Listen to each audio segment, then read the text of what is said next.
ভোটারদের প্রভাবিত করার অভিযোগ, লাঠি উঁচিয়ে সরালো কাউন্সিলরকে। যে ছবি আপনাদের দেখাবো এই মুহূর্তে, সিসি ক্যামেরার ফুটেজ দেখাচ্ছি আপনাদের।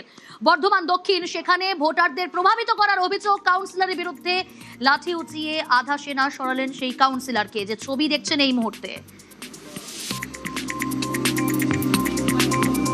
সিসি ক্যামেরার ফুটেজ তুলে ধরেছি আপনাদের সামনে। শরদিন্দু রয়েছে, প্রতিনিধি শরদিন্দু।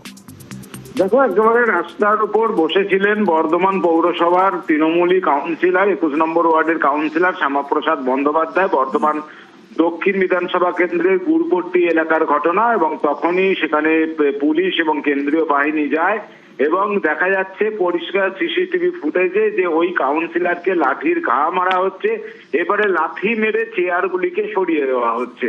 এবং এই ঘটনাকে কেন্দ্র করেই অতি সক্রিয়তার অভিযোগ তুলছে তৃণমূল।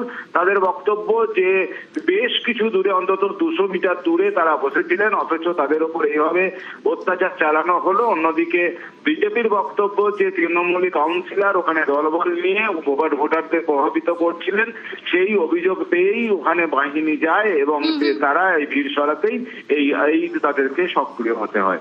বেশ, নজর থাকুক। 80 জন মতো লোক এখানে কাউন্সিলর নিয়ে বসেছিল একটা মোড়ের মাথায়। দেখুন সামনেই বুথ, 50 মিটারের মধ্যে বুথ আছে।